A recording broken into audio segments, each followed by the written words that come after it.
mountains and wondered, where was I going to sit? I wandered towards the back, near the vending machines, with my neatly packed lunchbox on hand, looking for an empty space.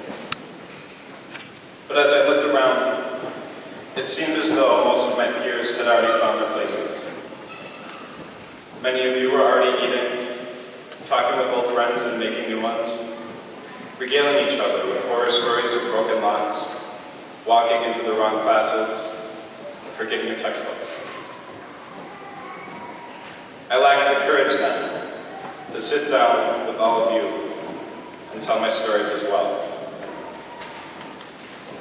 Instead, I turned my gaze towards my sister, walked to the middle of the room, and asked if I could sit with her.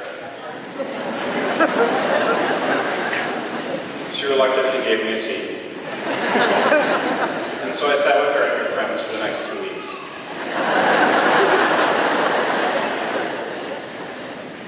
I'm so thankful for her.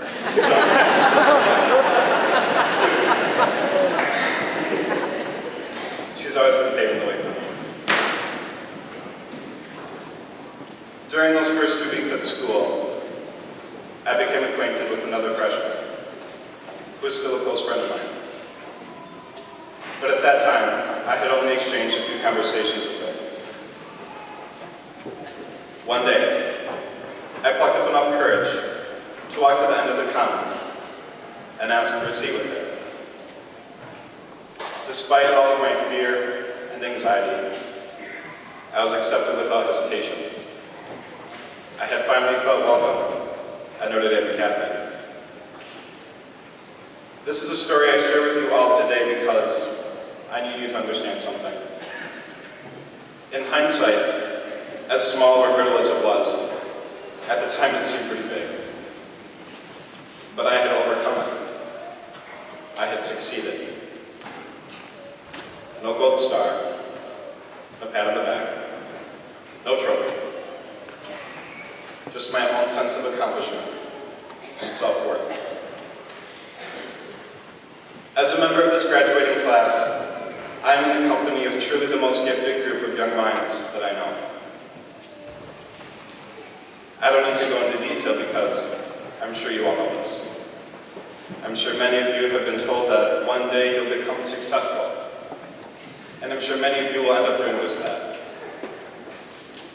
Maybe in 20 years, we'll all gather together for our reunion. Some of us will return as lawyers or doctors, wealthy young businessmen or women, or perhaps university professors and educators. If we return one day, I hope our occupations won't be the only measure of our success. If we return one day, I hope we can tell each other the names of our children with more pride than the square feet of our homes. If we return one day, I hope we can forget all the grades and awards and remember the laughs we had instead, the struggles we overcame, and the great moments we celebrated together. This past semester, in my IB English class, we read Death of a Salesman by Arthur Miller. If you're unfamiliar with the play, it's a contemporary drama that chronicles the mental, social, and financial decline of an older salesman, Willie Loman. Willie can't seem to come to terms with his lack of success. As I watched his life fall apart, I couldn't help but pity him. Here's a man, ensnared by false ideals of wealth and prestige as models for success. When his family, a wife and 2 sons, is the greatest prize he has ever won and ever will receive. I pity him because he never comes to understand this. He dies without ever realizing that success is only a matter of how we see ourselves and the fruit of our decisions. Clearly, the diploma you hold in your hands is a symbol of your academic success. But for the kid who's afraid he's going to fail a class, when instead he sees that C, or even a D on his report card? Hasn't he also succeeded? Or the student who used to be bullied for her weight or how she dressed, who now walks confidently down the halls with her friends? Hasn't she succeeded? Or when I, the kid who once hated himself and prayed to God every night to take away his inner demons, eventually prayed to God for strength to overcome them and be true to himself. Hasn't he succeeded? I certainly believe so. When you look ahead and wonder at the outcome of your future, what do you see?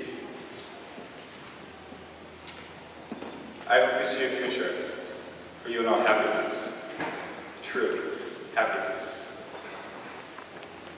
A life satisfied by sharing love with your family, with friends. I hope you have the foresight to pack the things you will need to carry with you on your journey.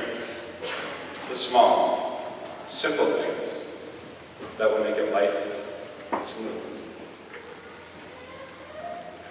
Your success will not be measured by all the pretty flowers you picked, but by the seeds that you planted along the way.